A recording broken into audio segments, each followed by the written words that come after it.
Hello from Seville, and before I do my review I thought I'd introduce you to this tapas bar, La Reconcilio. It was established in 1610, so it's 400 years old, and its claim to fame is that this is where tapas were invented.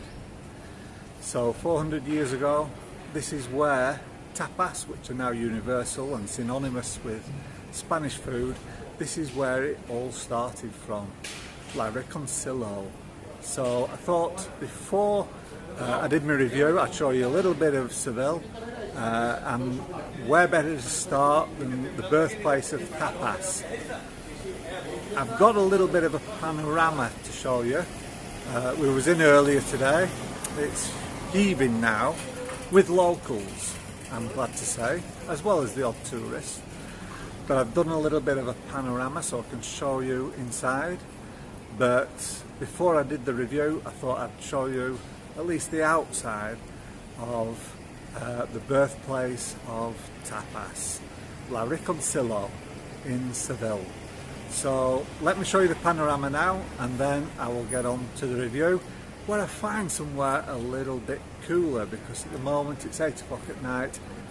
It's still, I don't know, about 30 degrees.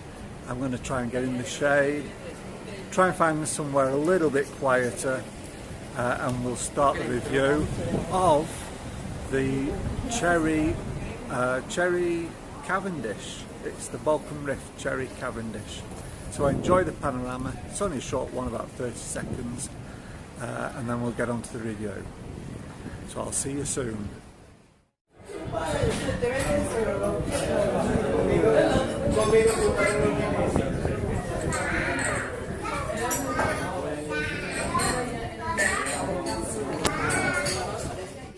Hello.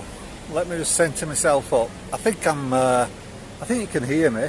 It's one thing about Seville is that about 8 o'clock in the evening is when it all starts to come to life. So you may be able to hear a lot of ambient noise, cars, children playing, but that's life in Seville, life in southern Spain. Everything shuts at 1 o'clock, literally everything shuts at 1 o'clock, 2 o'clock, something like that. And the town is dead until about 5 o'clock in the evening, when it all springs to life again. Shops here are open till about 9 o'clock at night, and everyone just sort of like pours out onto the streets, even the flies, and this town just starts to live at about 9 o'clock at night. It's when it all starts to happen, when it all starts to come to life. Let me put myself in the centre a little bit. I found a little quiet spot. Well, quiet. It's a little square. They're doing some building work here, some road work, so that's why there's a green tarpaulin at the back of me. But I thought it's a suitable place. It's a quiet place where I won't be disturbed too much whilst I do this review. And the review I'm going to do today is the Borkum Riff's cherry Cavendish, which I've got here in this bottle. Let me just centre this up. There we go. It's one of these squeezy plastic bottles. I put it in 30 mils, and it's got that clouding. The bottle's got the clouding to it, so the actual liquid itself after this process, this DIY process, it's a really clear liquid. I'm going to try and show it you through this Nautilus 2. I don't know. Well, there you go. You can see the chimney inside, can't you? It's a really clear liquid. It's a very sort of amber colour. And when I first opened the packet, I got this given to me, by the way. Just to backtrack a little, I actually got this given to me off a pipe smoking friend who I'd given some pipes to in the past, and he'd got himself a packet of this Borkum Riff cherry Cavendish, and he didn't like it, so he gave it me. And I'm thinking, right, okay, well, you don't like it, you know, what's the chances I am? And when I opened the packet, the first thing I noticed was this really strong synthetic cherry aroma with some nice rich tobacco underneath. And when I was suspending it in the PG, again, that's all I could smell was this cherry type aroma. And I'll have a cherry now and then, but I'm not a big lover of cherries. But I thought, okay, I'll give it a go.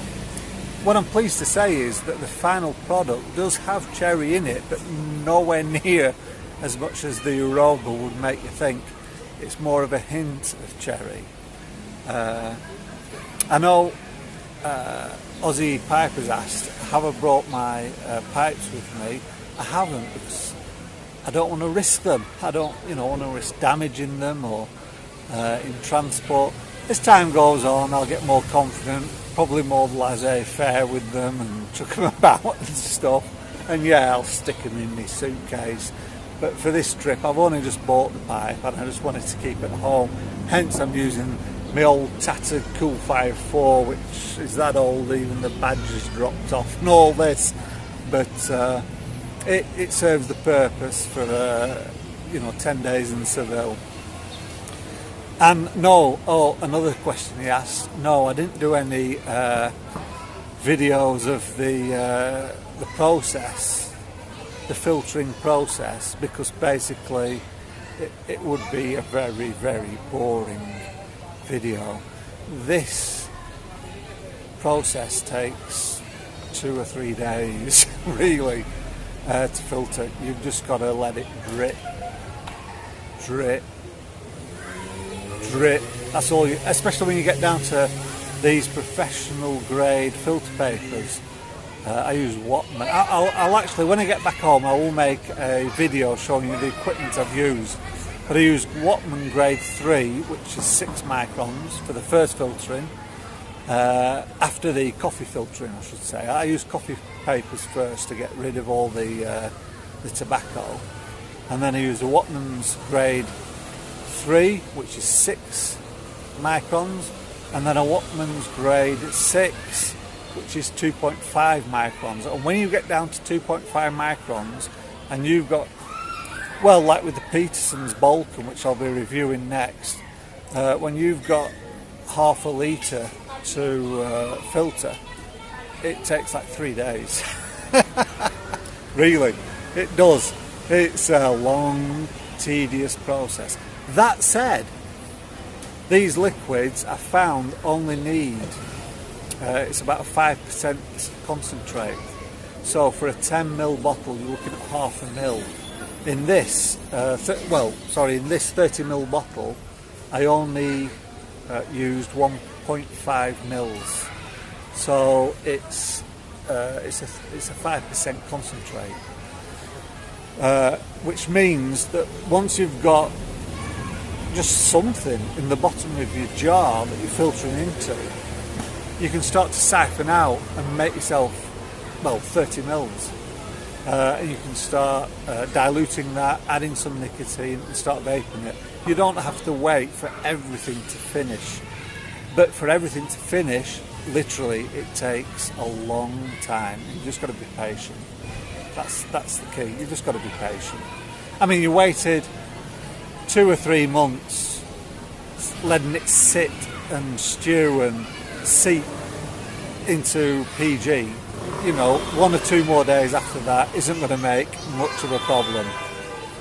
Sorry about that, but I can't control the traffic. Hopefully you heard me over that. So let's get on with the taste, and I'll give you my thoughts on this.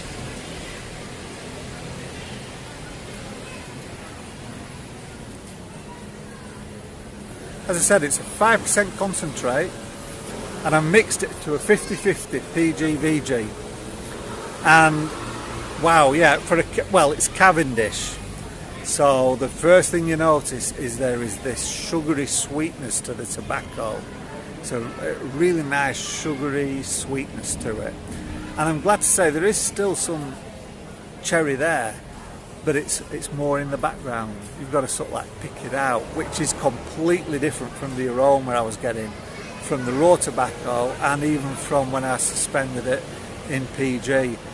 I thought this was really going to be a cherry bomb, and I'm glad to say it's not. There is cherry there, you can pick it out, you can say yes, you know, it's a cherry tobacco, but I'm glad to say it's the tobacco that's sort of like taken the prominence here. The actual cherry is much more in the background.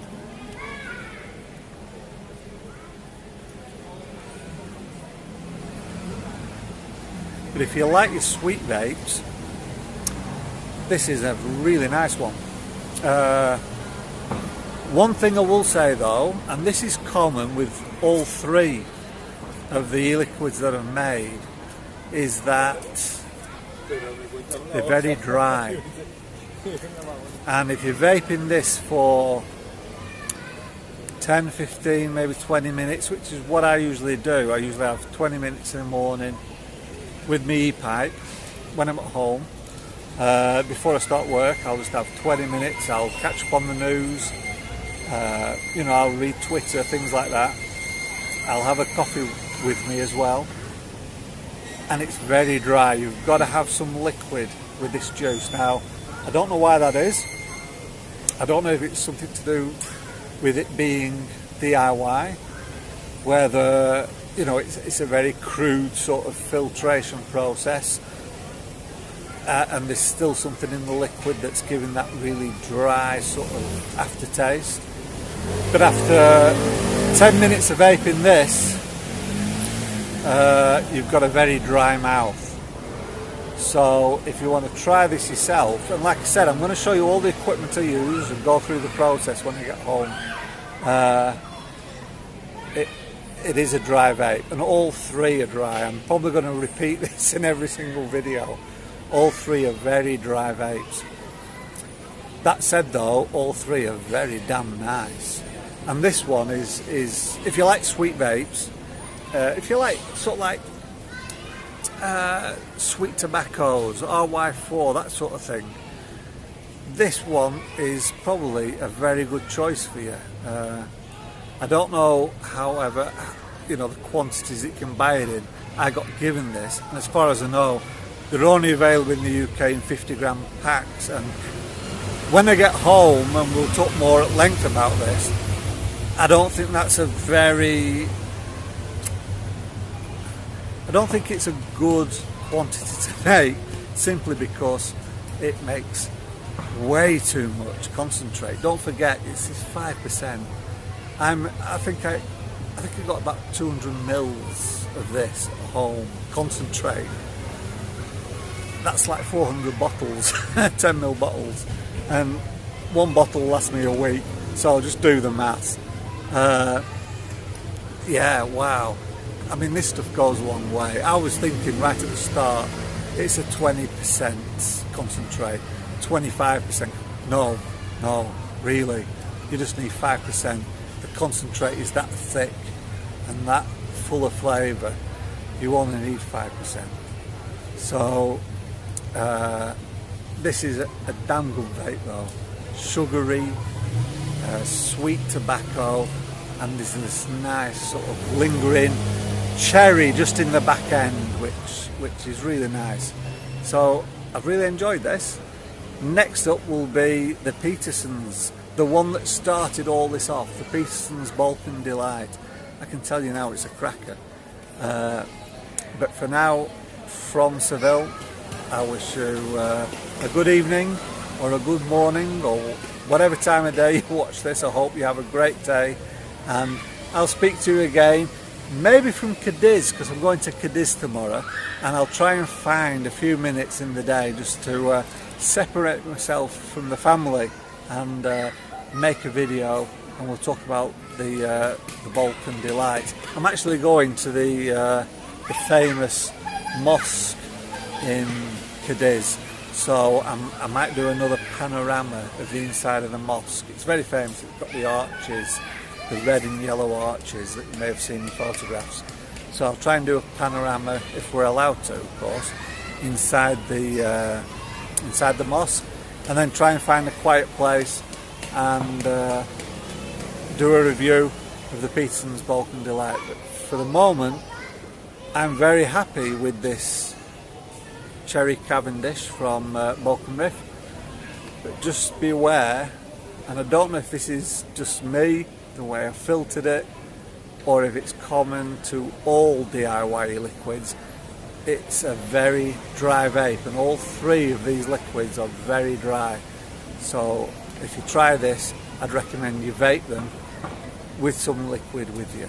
Okay, so that's it for me. Have a great day, whatever you're doing, and I'm going to get out of these flies. It's still 30 degrees here, can you believe it? It's 9:15 and it's still about 30 degrees. I'm dying. Okay, thanks very much, and I'll catch you again in the next video. Bye bye for now.